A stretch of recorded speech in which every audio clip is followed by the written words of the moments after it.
முன்ன இருந்ததை விட இப்போ ஹியரிங் லாஸ்னால ரொம்பவே ஆட்கள் அதிகமாகவே எஃபெக்ட் ஆகிட்டே இருக்காங்க. இதுக்கு காரணம் அவங்க ஒர்க் பண்ற இடம் ரொம்ப நாய்ஸா இருந்தாலோ, இல்லை ஹெரிடிட்ரினால இந்த ஃபாலோ ஆகுது, இல்லைன்னா உங்களுக்கு ஆட்டோடாக்சிக் ட்ரக் கன்சியூம் பண்றாங்க. ஸோ இந்த மாதிரி நிறைய காரணத்தினால ஹியரிங் லாஸ்னால ரொம்ப நிறைய ஆட்கள் எஃபெக்ட் ஆகிட்டே இருக்கிறாங்க. இதுக்காக கம்ப்ளீட் ஆடியோலஜிக்கல் எவாலுவேஷன் நீங்க பண்றது ரொம்பவே இம்பார்ட்டன்ட். அது என்னென்ன டெஸ்ட் நீங்க பண்ணணும், அது எப்படி கோ த்ரூ பண்ணணுங்கிறதா இப்போ நான் இந்த வீடியோல சொல்ல போறேன். உங்களுக்கு ஹியரிங் லாஸ் இஷ்யூஸ் இருக்குதா அப்படின்னு தெரிஞ்சுக்கணும்னா, இல்ல இயர் ரிலேட்டட் இஷ்யூஸ் இருக்குதா அப்படின்னு தெரிஞ்சுக்கணும்னா, அப்போ உங்களுக்கு ஆடியோலஜிஸ்ட் ப்ரொவைட் பண்ணி வந்தது ஒரு டீடைல்டான கேஸ் ஹிஸ்டரி. ஸோ அந்த கேஸ் ஹிஸ்டரியில தான் உங்களுக்கு தெரிய வரும் எந்த மாதிரி லாஸ் உங்களுக்கு வந்திருக்கு, இல்லை எதனால வந்திருக்கு, என்ன ரீசன்ஸ்னால உங்களுக்கு அந்த லாஸ் வந்திருக்கு, எதர் ஃபேமிலி மூலியமா வந்திருக்கா, இல்லை உங்களுக்கு ஃபேமிலி எக்ஸ்போஸ்டா இருக்கிற இடம், இல்லை நீங்க ஒர்க் பண்ற இடம் நாய்ஸ் பொல்யூஷன் அதிகமா இருக்கிறதுனால உங்களுக்கு இந்த லாஸ் எல்லாம் வந்திருக்கா அப்படிங்கறது அது மூலியமா தான் நம்ம தெரிஞ்சுக்க முடியும். ஒரு டீடைல்டு கேஸ் ஹிஸ்டரிக்கு அப்புறமா ஆடியோலஜிஸ்ட் உங்களுக்கு பண்ண போறது ஆட்டோஸ்கோப் எக்ஸாமினேஷன். ஏன்னா அந்த ஆட்டோஸ்கோப் எக்ஸாமினேஷன்ல தான் தெரிய வரும் உங்க இயர் ட்ரம் எப்படி இருக்கு, அதோட ஃபங்க்ஷனிங் எப்படி எல்லாம் இருக்கு, அதாவது காது கம்ப்ளீட்டா கிளியரா இருக்கா அப்படிங்கறது தெரிஞ்சுக்கிறதுக்கு அந்த ஆட்டோஸ்கோபிக் எக்ஸாமினேஷன் ரொம்பவே முக்கியம். ஆட்டோஸ்கோபிக் எக்ஸாமினேஷனுக்கு அப்புறமா ஆடியோலஜிஸ்ட் உங்களுக்கு பண்ண போறது பியூட்டர் ஆடியோமெட்ரி. அந்த ஆடியோமெட்ரியில air conduction test and bone conduction test இருக்கும். ஸோ இந்த ஏர் கண்டக்ஷன் டெஸ்ட்ல உங்களுக்கு பேஷண்ட்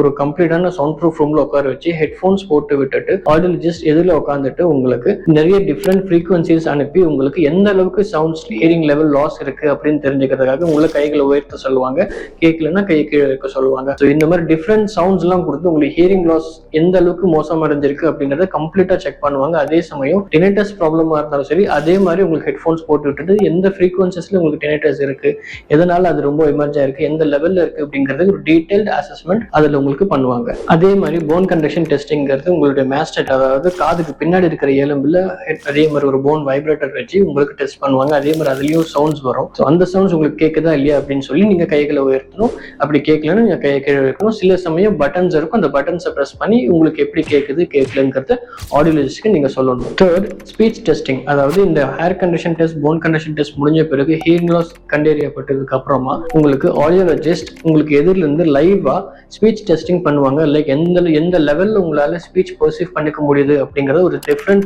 வேர்ட்ஸ் வச்சு உங்களுக்கு ஸ்பீச் டெஸ்டிங் ஆடியோலஜிஸ்ட் ப்ரொவைட் பண்ணுவாங்க. ஃபோர்த், உங்களுடைய அன்கம்ஃபர்டபுள் லெவல் எவ்வளவு இருக்கு அப்படிங்கறத ஆடியோலஜிஸ்ட் அது மூலியமா பார்த்து தெரிஞ்சுப்பாங்க. ஏன்னா உங்களுடைய சில ஃப்ரீக்வன்சிஸ்ல உங்களுக்கு கம்ஃபர்டபுளா கேட்க முடியும், வேற சில ஃப்ரீக்வன்சிஸ்ல கம்ஃபர்டபுளா கேட்க முடியாது. அந்த அன்கம்ஃபர்டபுளான லெவல் அது எந்த லெவல்ல இருக்கு, அதோட டெசிபிள் எவ்வளவு இருக்கு அப்படிங்கறத ஆடியோலஜிஸ்ட் உங்களுக்கு சொல்லுவாங்க. Fifth, speech and noise. அதாவது ஹியரிங் லாஸ் இருக்கிற பேஷண்ட் முக்கால்வாசி எல்லாருமே பேச்சு சத்தமான இடத்துல இருக்கும்போது பேச்சு புரிஞ்சுக்கிறது கஷ்டமா இருக்கும். ஸோ அந்த மாதிரி டெஸ்டிங் எப்படி எல்லாம் இருக்கும் அவங்களுக்கு அப்படிங்கிறதுக்காக ஸ்பீச் அண்ட் நாய்ஸ், அதாவது ஒரு நாய்ஸ் கொடுத்துட்டு அதிலேயே ஸ்பீச் அவங்களுக்கு கொடுக்க வச்சு அதுல பேஷண்ட் எப்படி ரெஸ்பாண்ட் பண்றாங்க அப்படிங்கிறது அந்த டெஸ்ட். சிக்ஸ்த், டிம்பானோமெட்ரிங்கிற ஒரு டெஸ்ட். அந்த டெஸ்ட் என்னன்னா உங்களுடைய இயர் டம் ஃபங்க்ஷனிங் எப்படி இருக்கு, காதுக்குள்ள இருக்கிற மிடில் இயர் அதோட ஆசிக்கல்ஸ் எப்படி ஃபங்க்ஷன் ஆகுது அப்படிங்கிறது தான் அந்த டெஸ்ட். அது மூலியமா ஆடியோலஜிஸ்ட் உங்களுக்கு ஒரு இன்னும் டீடைல் கிளியர் பிக்சர் கொடுக்க முடியும்.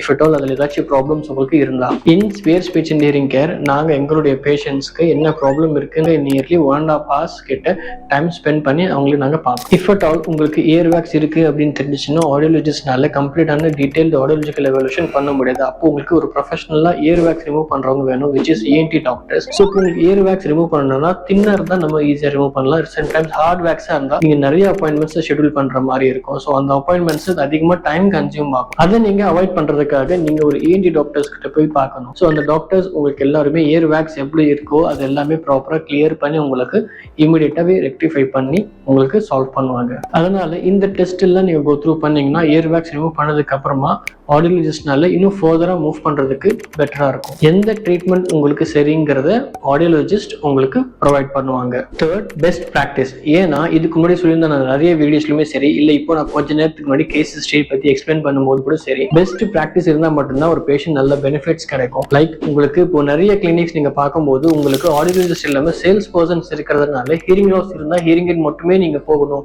ஹியரிங் எய்ட் புஷ் பண்றதுக்காகவே சேல்ஸ் பர்சன்ஸ் எல்லாமே கான்சென்ட்ரேட் பண்ணி அந்த டாக்டிக்ஸை யூஸ் பண்ணி உங்களுக்கு இது பண்ண பார்ப்பாங்க. வேற ஆடியோலஜிஸ்ட் அப்படி பண்ண மாட்டாங்க. they will thoroughly do the hearing checkup which is required for you.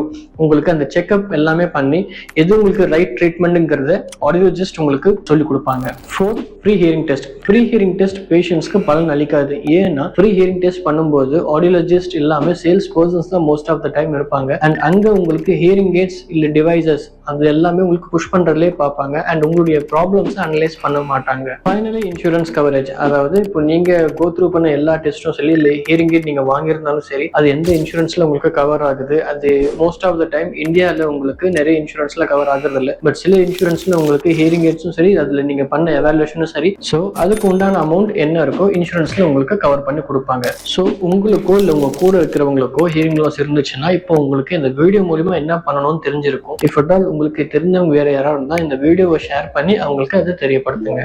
Thank you. In case நீங்க சென்னையில இருந்தீங்கன்னா நீங்க ஸ்பியர் ஸ்பீச் அண்ட் ஹியரிங் கேருக்கு கான்டாக்ட் பண்ணலாம். இல்ல எப்போனாலும் நீங்க வந்து ஸ்பியர் ஸ்பீச் அண்ட் ஹியரிங் கேருக்கு விசிட் பண்ணலாம்.